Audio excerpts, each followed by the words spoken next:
Hola, bienvenidos al podcast de Crónicas de Ciencia. Soy Pablo Salucci y en este podcast estaremos hablando de todas aquellas historias y anécdotas que hay detrás del trabajo científico y cómo los sueños y pasiones de distintos investigadores en el mundo han impactado en nuestra vida.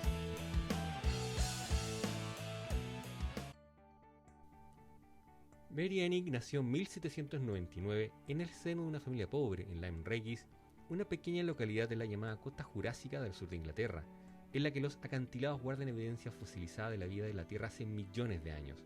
De niña, le encantaba pasear por la playa y los acantilados junto a su padre. Él era ebanista, pero su pasión era la búsqueda de fósiles. Le enseñó a Mary todo lo que sabía sobre ellos.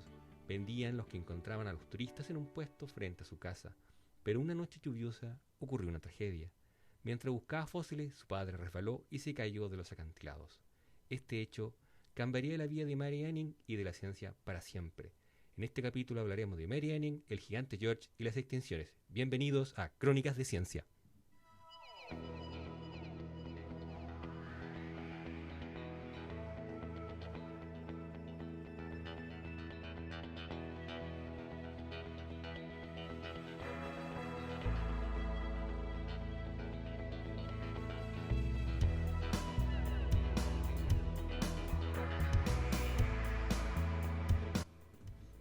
La muerte del padre de Mary Anning dejó a la familia devastada y sumida en deudas.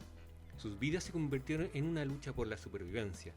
Para ayudar, Mary continuó vendiendo los fósiles sola mientras los lugareños comentaban sobre su familia. Un día, el hermano de Mary vio una calavera inusual en la playa. Mary, de 12 años, buscó sin cesar al resto de los huesos y los desenterró. Había encontrado e identificado el primer esqueleto completo de un ictiosaurio. Era una criatura de aspecto extraño, mitad pez, mitad reptil, de ahí su nombre que significa lagartos peces, y que vivió la era mesozoica, desde el Triásico inferior hasta su extinción en el Cretácico superior, es decir, aproximadamente entre los 245 y 90 millones de años atrás. Su descubrimiento fue evidencia de una idea muy controvertida en ese momento, la extinción. El descubrimiento hizo que los geólogos educados se dieran cuenta de la existencia de su trabajo y comenzaron a acudir a ella en busca de consejo.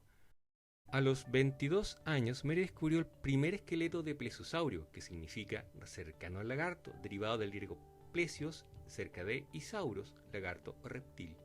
Al principio, los expertos declararon que su nuevo hallazgo era falso, pero finalmente se demostró que tenía toda la razón. En esa época estaba prohibido que las mujeres fueran miembros de la sociedad geológica, por lo que era muy difícil atribuirle a Mary, por no decirlo imposible, el mérito de sus descubrimientos innovadores. Ese mérito era de los hombres, que estudiaron sus fósiles y publicaron artículos científicos sobre ellos. Algunos incluso daban conferencias sobre ellos sin siquiera mencionar a la mujer que los había descubierto. Pero Mary no se desalentó. Ahorró para comprar una tienda para vender sus fósiles y continuó buscando antiguas criaturas jurásicas. Estudió las rocas con tanto cuidado que podía detectar hasta coprolitos, pedazos de caca de dinosaurios fosilizados. A pesar de todo esto, todavía no era muy respetada y seguía siendo muy pobre. Las cosas empeoraron. Su amado perro, Trey, murió en un deslizamiento de tierra, perdió sus ahorros en una mala inversión y se enfermó de cáncer de mama. La medicina que le dieron le hacía temblar y perder el equilibrio. Los lugareños se mofaban de ella etiquetándola de borracha. Mary Anning murió a los 47 años en 1846.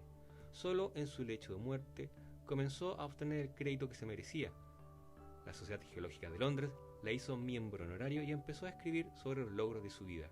Ahora, su contribución excepcional a la paleontología es totalmente reconocida y es una célebre mujer de ciencia. En esta historia, a muchos cristianos les sorprendía la idea de que Dios pudiera dejar que una especie muriera. ¿Cómo podía desaparecer o extinguirse? Esta misma pregunta se observa a partir de lo ocurrido en las Islas Galápagos un 24 de junio de 2012, el cual pasó a ser el día más triste en la vida de Fausto Llerena. Poco después de las 8:30 de la mañana, tal como lo había hecho desde hacía más de 30 años el guarda del Parque Nacional Galápagos de Ecuador, entró en el encierro de la tortuga gigante conocida como Solitario George. Esta vez el veterano cuidador encontró a George en una posición extraña, con el cuello colgante, las patas extendidas y el caparazón en contacto con el suelo. Llerena se dio cuenta de inmediato de lo que había sucedido. George estaba muerto y el Galápago de la Isla Pinta se había extinguido. Al poco rato, la dirección del parque publicó en Twitter la noticia. La dirección lamenta informar que el solitario George, último individuo de la especie de la isla Pinta, ha muerto. Se practicará necropsia. Miles de personas en Ecuador y en otras partes del mundo reprodujeron el tuit y lamentaron con enorme tristeza la noticia. En pocas horas, la etiqueta Solitario George se colocó en primer lugar en las tendencias de Twitter y en Ecuador, además de otras partes del mundo, permaneció allí por varios días. ¿Quién era este famoso Solitario George y por qué su muerte suscitó tal reacción en las redes sociales? George era un galápago, una tortuga de tierra de gran tamaño, pero no se trataba de un animal cualquiera, sino del único representante de una especie en particular, la tortuga gigante de la isla Pinta. Esta isla es la más septentrional del archipiélago Galápagos, un grupo de promontorios volcánicos localizados a la altura del Ecuador, a unos kilómetros al oeste de la costa sudamericana. Los navegantes españoles y portugueses que llegaron al archipiélago en el siglo XVI le otorgaron su nombre por el gran número de tortugas gigantes que observaron allí. En ese tiempo, la isla Pinta contenía miles de tortugas. Eran los ancestros de George.